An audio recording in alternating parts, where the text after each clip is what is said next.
Hello दोस्तों, स्वागत है आप सबका मेरे YouTube channel Sachin education hub पर।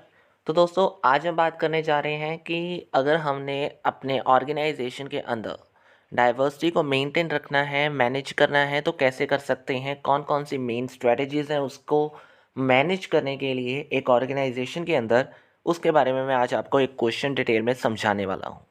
इसके जो नोट्स हैं, इसके अलावा कोई इसके जो टॉपिक्स हैं, मैं सारे कवर करता जा रहा हूँ बारी बारी से।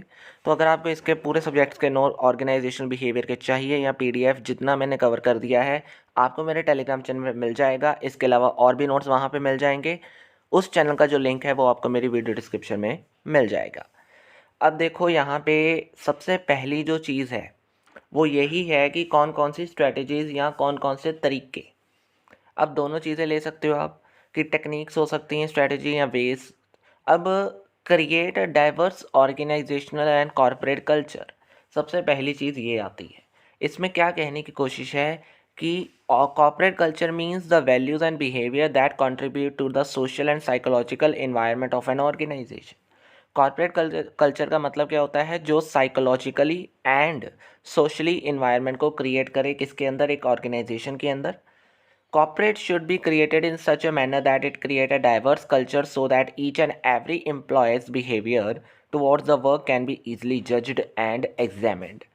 इस तरीके से कॉर्पोरेट कल्चर को क्रिएट करना चाहिए ताकि जब सोशल एंड इकोनॉमिकली या साइकोलॉजिकली इन्वायरमेंट क्रिएट हो रहा है तो उसके अंदर जितने भी डाइवर्स पर्सन्स हैं, यानी डाइवर्स नेचर के मतलब कोई किसी का बिहेवियर कैसा है तो किसी का बिहेवियर किसी और तरीके का है, कैसे कंडीशंस को हैंडल कर रहे हैं, ये सारी चीज़ों को हम क्या कर सकें? ईज़िली जज कर सकें, ईज़िली एग्जामिन कर सकें। तो ये सबसे पहली चीज़ क्या है? कॉर्पोरेट कल्चर को बनाया जाए ताकि कॉर्पोरेट कल्चर की वजह से हम देख सकें कि उस इन्वायरमेंट में उनका बिहेवियर कैसा चल रहा है। ठीक है। अब बात आती है क्रिएट डाइवर्स ट्रेनिंग।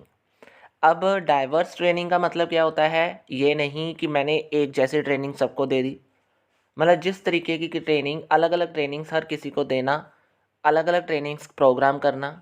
मींस अगर हम कह सकते हैं कि nowadays importance of diversity हर एक ऑर्गेनाइजेशन में ज़रूरी हो गई है। ये ज़रूरी नेचुरली ही नहीं बल्कि ये क्या है, it is not always comes naturally. वो कहते हैं कि इससे नेचुरली हम नहीं देख रहे, लेकिन सम अनकॉन्शियस बायस पीपल की वजह से हमें इसे लेकर आना पड़ेगा।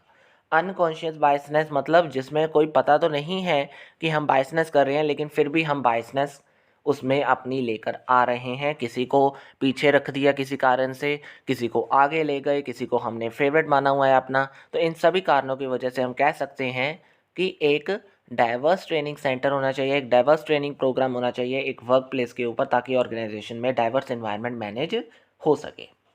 ठीक है जी। अब आता है get leadership on the board. Very important topic, कि आजकल लीडरशिप बहुत ज़्यादा इंपॉर्टेंट है। एक लीडर क्या करता है? अपने आप को लीड करके ही दूसरों को आगे लेकर जाता है। दूसरों को लीड करने की कोशिश में रहता है कि मैं खुद को आगे लेकर जाऊँ और सबको अपने पीछे लीड करके लेकर आऊँ एक अच्छे तरीके से। अब सबको लीड करने का मतलब क्या है? अगर एक डाइवर्स लीडरशिप हमने क्रिएट कर दी, यानी एक लीडरशिप हमने एक ऑर्गेनाइजेशन में क्रिएट कर दी, तो उसका मतलब क्या है कि वो पर्सन सबको ही मैनेज करेगा, whether it is from the diverse environment. Whether उसका कल्चर कैसा है, वेदर उसका रिलीजन क्या है, वेदर उसकी जेंडर क्या है, ये सारी चीज़ों को हम उस चीज़ में नहीं देखते। एक लीडरशिप का काम क्या है कि एक लीडर ने उसमें क्या करना है? सबको लीड करना है, फिर चाहे वो कैसे भी कल्चर, नेचर या फिर उसका जेंडर कोई भी क्यों ना हो। ठीक है जी। तो इस चीज़ों को मेंटेन करने के लिए हम क्या करते हैं? कई बार लीडरशिप बनाए रखते हैं ताकि लीडरशिप की वजह से हम सबके साथ कांटेक्ट में रह सकते हैं, सबके साथ आपस में जुड़ के आगे बढ़ सकते हैं। ठीक है जी। तो ये आपका तीसरा वे हो गया जिसकी वजह से हम मैनेज कर सकते हैं अपनी डाइवर्सिटी को एक ऑर्गेनाइजेशन के अंदर। फिर आता है keep the work environment positive. अगर हम पॉजिटिव इन्वायरमेंट रखेंगे, यानी अगर वो कहते हैं कि it helps the employees to feel happier, वो क्या करेंगे? हैप्पियर फील करेंगे, एम्प्लॉयज़ हैप्पियर फील करेंगे ऑटोमेटिकली। जब वो हैप्पियर फील करेंगे तो क्या होगा? वो एक दूसरे के साथ अपनी बातों को शेयर करेंगे, एक दूसरे के साथ एक पॉजिटिव इन्वायरमेंट और तरीके का बनाएंगे, दोस्ती का इन्वायरमेंट बनाएंगे, फ्रेंडली इन्वायरमेंट बनाएंगे। तो सबके साथ जुड़े रहेंगे, सबके साथ उनकी बातचीत होती रहेगी। तो इनसे क्या होने वाला है? Physical environment, facilities, training, communication, सब चीज़ें आपस में क्रिएट होती रहेंगी। तो ऑटोमेटिकली क्या होने वाला है यहाँ पे? जो इन्वायरमेंट है वो पॉजिटिव क्रिएट हुआ, उससे हैप्पी हो गए सारे, keep along with each other to share their information, physical abilities, communication effective हो गई। तो ये सारी चीज़ें किसकी वजह से, मतलब किस चीज़ को बढ़ावा दे रही हैं, एक डाइवर्स इन्वायरमेंट को। और डाइवर्स इन्वायरमेंट इस तरीके से आसानी से मैनेजमेंट हो जाएगी उसकी। ठीक है जी। आगे आता है हमारे पास मैनेजमेंट कमिटमेंट। इसका मतलब ये हो गया कि मैनेजमेंट भी, ये बहुत इंपॉर्टेंट जो पॉइंट है यहाँ पे, कि मैनेजमेंट को कमिटमेंट करना पड़ेगा, यानी अकाउंटेबिलिटी बनाए रखनी पड़ेगी सबसे पहले। इसके अलावा वो इफ़ेक्टिवली, मतलब they should communicate effectively with each other. उसे अपने आप को इस तरीके से बढ़ाना है कि सब इन्वायरमेंट ऐसा बने कि इफेक्टिवली कम्युनिकेशन हो। बी अ रोल मॉडल, वह बनकर सामने आए, एक ऐसे चैम्पियंस की टीम को बिल्ड करे जिससे वो इनिशिएटिव्स को बढ़ावा दें, मॉनिटर करें, इम्प्लीमेंट करें। इसके अलावा वो हमेशा ध्यान रखे, अवेयरनेस रखे एक ऑर्गेनाइजेशन के अंदर, ताकि एम्प्लॉयज़ की नीड्स को जान के उसे पूरा किया जाए। ठीक है जी। फिर हमारे पास आता है रीइंफोर्स एम्प्लॉय कॉम्पिटेंसेस। ये भी एक स्ट्रेटजी है जिसमें हम रिक्रूटमेंट के बारे में बात करते हैं कि रिक्रूटमेंट प्रोसेस बहुत अच्छी होनी चाहिए, इफ़ेक्टिव होनी चाहिए। उसकी प्रोसेस के अलावा इसमें जितने भी इंटरव्यूज़ हैं उनको अच्छे से ट्रेन करना पड़ेगा। ठीक है जी।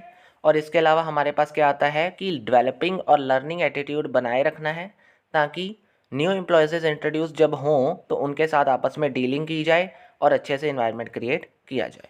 ठीक है जी। तो ये उससे क्या होगा, डाइवर्स इन्वायरमेंट में ऑटोमेटिकली मैनेजिंग हो जाएगी। फिर आता है हमारे पास next strategy, that is actively facilitate inclusiveness. इसमें कुछ पार्ट्स आते हैं जिनको हमने मैनेज करना है, उससे ऑटोमेटिकली डाइवर्स इन्वायरमेंट क्रिएट हो जाएगा और मैनेज भी हो जाएगा। क्या होता है वर्क प्लेस एक्टिविटीज़।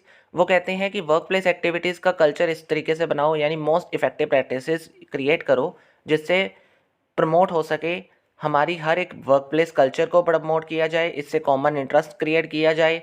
उससे क्या होगा, बॉन्ड क्रिएट हो जाएगा, अच्छा पार्टिसिपेशन रेट बन जाएगा, तो ऑटोमेटिकली है सबके साथ मेल जोल जुड़ा रहेगा। फिर आता है वर्क प्लेस डिज़ाइन।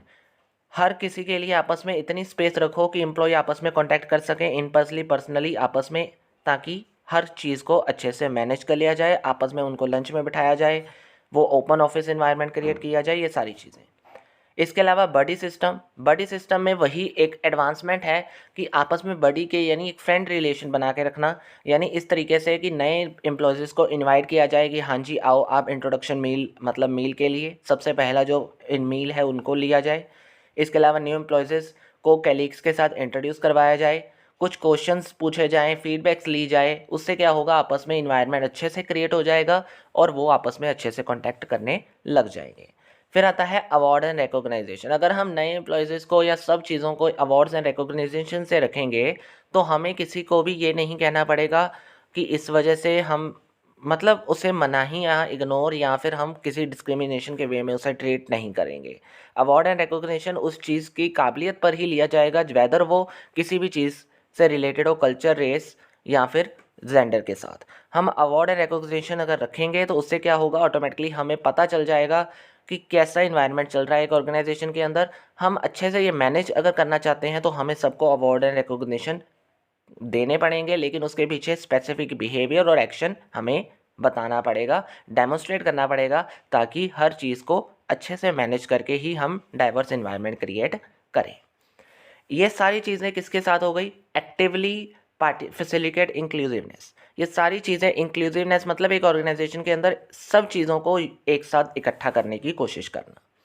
फिर आता है हमारे पास कम्युनिकेट इफेक्टिवली, वही बात ऊपर आ गई कि ये भी एक स्ट्रैटेजी है। अगर हम अच्छे से एक इफेक्टिव कम्युनिकेशन क्रिएट करेंगे हर एक ऑर्गेनाइजेशन के अंदर तो सब कुछ अच्छे से हो जाएगा, रिलेशनशिप अच्छे से बन जाएंगे। और ये भी है कि अगर इफेक्टिव कम्युनिकेशन हमने बनानी है तो कहीं ना कहीं रिलेशनशिप्स को इन्हांस किया जाए, एम्प्लॉयज़ के साथ बढ़ावा, मतलब एम्प्लॉयज़ को हम आपस में ये बताएं कि रिलेशनशिप्स कितने इम्पॉर्टेंट हैं, आपस में क्रिएट करना है, फ्रेंडली इन्वायरमेंट बनाना है और अच्छे से मेल जोल बनाए रखना है। तो उससे क्या होगा, डाइवर्स इन्वायरमेंट अच्छे से क्रिएट होता रहेगा। अब एक लास्ट पॉइंट क्या कहता है, इवेलुएट इफेक्टिवनेस। हर चीज़ की इफेक्टिवनेस को इवेलुएट करके देखो, डू एंड डोंट्स बनाए रखो, ताकि सबको पता हो कि क्या करना ज़रूरी है एक ऑर्गेनाइजेशन के अंदर तो क्या नहीं।